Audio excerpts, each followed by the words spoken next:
जन्म दाखल्या प्रकरणासाठी किरीट सोमय्या यांचा पुन्हा दौरा मालेगाव शहरामध्ये आहे आणि आज मालेगाव शहरामध्ये किरीट सोमय्या यांचा दौरा होणार आहे। त्या दौऱ्याला आता मालेगाव महानगरपालिकेच्या महापौर असतील, उपमहापौर असतील, नगरसेवक असतील यांच्या सर्व मार्फत या ठिकाणी विरोध करण्यात आला आणि कालच महापौरांनी स्पष्ट केलंय की त्या पायात चप्पल आणि हातात झेंडा घेऊन संवैधानिक पद्धतीने गांधीगिरी करत किरीट सोमय्या यांना रोखण्याचा प्रयत्न केला जाणार आहे। आणि आपल्यासोबत आता महापौर आहेत। मॅडम, क्या अभी आज क्या कर आप? हम आंदोलन के लिए खड़े हुए हैं। किरीट सोमय्या आने वाला है, इसलिए हम झंडा लेकर और पाँव में चप्पल पहनकर उसका विरोध करने के लिए खड़े हुए हैं।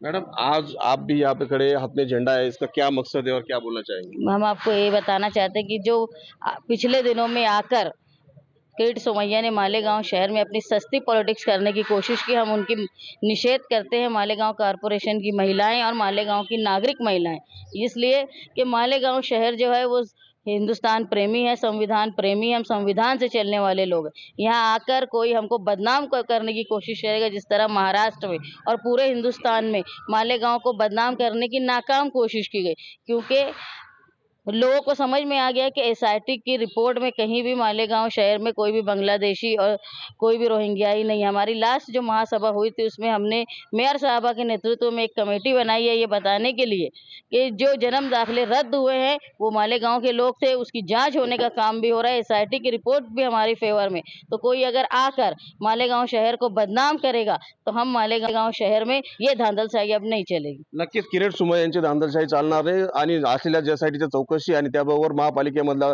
केलेला ठराव या माध्यमातून ज्या पद्धतीने चौकशी होईल त्यानंतरच सगळं काही सिद्ध होईल। परंतु किरीट सोमय्या यांनी मालेगावसह मालेगाव महानगरपालिकेची बदनामी करू नये असा या ठिकाणी महिलांसह महापौरांनी विश्वास व्यक्त केला आहे। मनोज शेवाळे, TNN मराठी, मालेगाव।